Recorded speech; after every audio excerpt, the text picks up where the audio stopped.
Well, one thing nobody ever had to say to me about wildlife is I know camels are pretty brutal. They spit on you and if you're not careful, they'll try to ride you and stick something up your butt too. That's my little thing that I painted. I'm just trying to get my mind off bullshit. But yeah, they'll try to ride you. I'm cleaning up my house too. They'll try to ride you and stick something up your butt too, like Camelback Ford. That got me with my 2018 Ford Mustang. But so I learned that about Phoenix in the desert those camels can be pretty brutal if you don't watch them. They will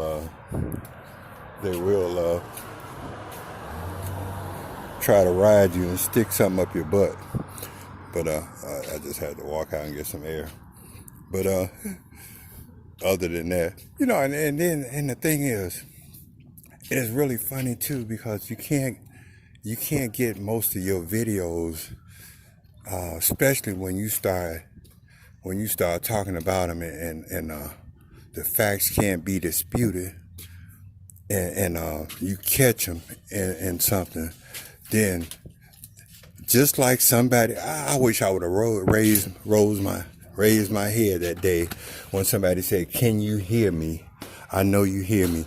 From Donald Trump, and I know y'all think all black people, maybe some black people are liars, and I don't happen to be one no more, said, when I said I want to be the first black man to go on a freedom flight to the White House, and Donald Trump broke through in such an official way, was sitting at the desk blinking his eyes, finna tell me something, and I turned off the phone. And then a couple of nights later, hopefully it wasn't him, he said, "I know you hear me." And he said, "No." He said, "You hear me? I know you hear me." And all I seen was and when I tell these stories, just think about when I tell these stories, I tell them verbatim years later, even with the VA problem, even with how I went to Channel 3. I don't change nothing. I ain't got nothing written down. But it was a pink Pepto-Bismol colored polo shirt was the only thing I raised my head to see because I was pissed and I didn't want to see nobody, and I didn't have any fear of anything. If I got past Donald Trump trying to tell me something, probably telling me to shut the fuck up or come to the White House, asshole, I didn't never find out. So it is really funny when you have these assholes in a lie here in Phoenix, and I'm talking about newscasting anchors. Nick with his heart of a hero, coward ass, and you hear that shit. I hope you hear that. They do something to your phone and all kind of other shit, and you never get your message across. Just like my phone making all kind of fucking noises now. Probably trying to find out where I am to bury my ass in Rocky Point. But it's just really funny. But when you do somebody like that, you have to spend a lot of resources to keep covering his story up, making him look just like he's just disgruntled and got a problem, making him look like just another angry black man. It only works for a while until someone else says, "You know what? That happened to me too."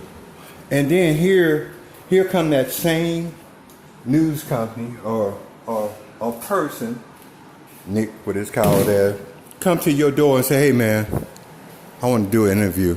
I'm really sorry about what happened, but we didn't know how to get in touch with you." Or some bullshit like that is what's going to happen.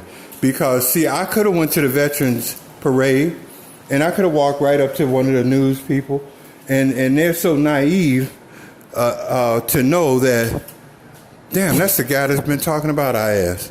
But halfway in the interview, when I read them the riot act, not in a physical way, just in a intellectual way, they're gonna be outdone. They're gonna be like, damn man, what we didn't know.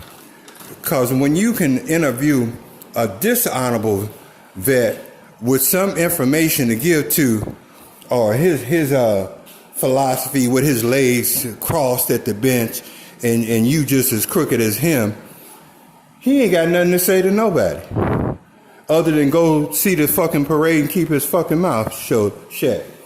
But here you got him like he Gandhi or some shit with some advice to give to someone that's been doing the right thing all his life, maybe not from your city, because the pickings are getting short and far in between.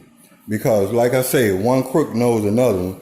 Y'all knew right where to go get him, and probably knew him by living next door to you, because you liars got to stick together too. And that's why y'all say, thank God no first responder has got hurt, because who else is going to protect us from all this shit that we do?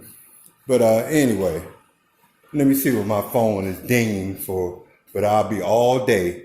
I'm talking about all day talking about y'all damn ass. And tomorrow too. I'll pack a lunch.